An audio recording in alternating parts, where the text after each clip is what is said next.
Hello, मी विपुल नरेश चौधरी. मी पहिले खूप doubt होते मला की हेअर ट्रान्सप्लांट करायच्या पहिलेच की कसं होईल, प्रोसेसर कसं होईल, रिझल्ट कसे येतील. त्याच्यानंतर रिझल्ट आले की नाही याचं पण खूप हे होतं, बर्डन होतं.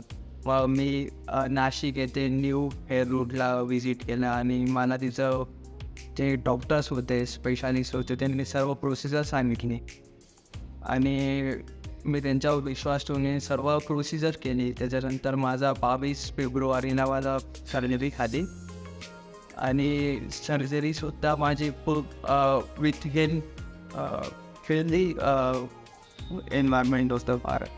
आणि जे पण पेन वगैरे होतं एवढं पेन वगैरे नाही झालं जसं बाकीचे लोक म्हणतात.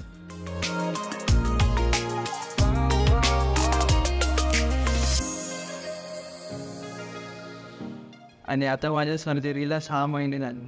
त्याच्यानंतर मला जसे रिझल्ट पाहिजे होते तसेच रिझल्ट आले.